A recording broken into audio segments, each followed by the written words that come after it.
Шағын және орта бизнес экономиканың локомотиві. Төтенше жағдай кезінде мемлекет кәсіпкерлерді қолдау үшін бұрын соңды болмаған шараларды қолға алды. Бұл ретте осыдан 7 жыл бұрын құрылған Бәйтерек холдингі ауқымды істер атқарды. Холдингке қарасты даму кәсіпкерлерді қолдау қоры төтенше жағдай режимі кезінде кредит сомасы 10,2 миллиард теңгені құрайтын 173 жобаға жақсылық жасады. Бұл қордың қолдауы туралы келесі репортажымызда толығырақ айтамыз.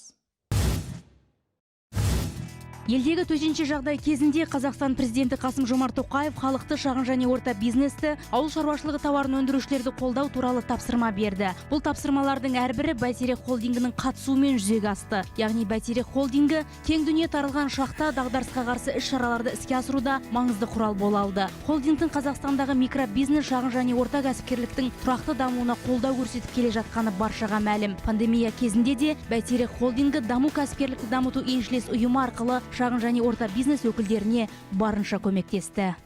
Бизнес жол картасы 2025 бағдарлама бойынша субсидияларға қатысты салалық шектеулер алынып тасталды. Кредит ставкасы 6%-ға белгіленіп, субсидияға жататын кредит сомасы 7 миллиард теңгеге дейін ұлғайтылды. Сондай-ақ айналым қаражатын толықтыруға берілген кредит сомасы да өсті. Бәйтерек холдингінің шарапатын көрген шағын бизнес өкілдерінің бірі Сағдат Сартбаев. Ол 2014 жылы Алматыда Экодрай химиялық тазалау компаниясын ашқан. Бұл орталықта тоқыма, тері, күдерден жасалған киім-кешек, сыртқы киімдер жуылады. Шағын орталықта 8 қыз жұмыс істейді. Төтенше жағдай режимі кезінде жұмысты тоқтаған компания еңсесін қайта тіктеу үшін даму қорының қолдауына жүгінген. Несиеміз банктан алдық енді. Банктан алған кезде бізге жаңағы даму көмек қылып, жаңағы пайызды азайтып берді.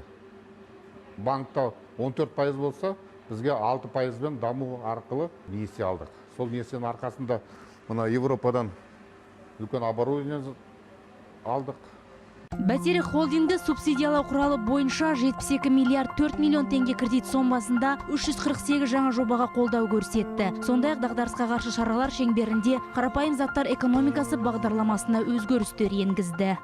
Қарапайым заттар экономикасы бойынша бағдарламалы қаржыландыру 1 триллион теңгеге дейін ұлғайтылып, өтеу мерзімі 10 жылға дейін ұзартылды. Бұл Шымкенттегі аяқ киім фабрикасы. Осы өңірдегі ең ірі кәсіпорындардың бірі. 2017 жылы құрылған. Мұнда күніне 150 жұп аяқ киім тігіледі. Осы кәсіпорында өндіріс көлемін ұлғайту үшін даму қорынан қарапайым заттар экономикасы бағдарламасы бойынша қаржы алған. Сол бойынша біз табан және де қалып шығару станоктарын сатып алдық. Ол бізге ертеңгі күн жоғары сапалы аяқ киім шығаруға, одан кейін аяқ киімдің санын арттыруға, жылына 300 мың парға дейін аяқ киім шығару жобасын жоспарлап отырмыз. Шағын және орта бизнесті дамыту ел экономикасын алға жылжытудың бірден бір жолы. Сондықтан да мемлекет шағын және орта бизнесті қолдап, отандық өндірістегі тұрақты жұмыс режимін сақтау үшін аянып жатқан жоқ. Ал Бәйтерек холдингі мемлекеттік қолдаудың барлық шараларын толық көлемде жүзеге асыруды жалғастыра береді. Мақпал Мадиярова, Болатбек Табалдиев, 7 күн.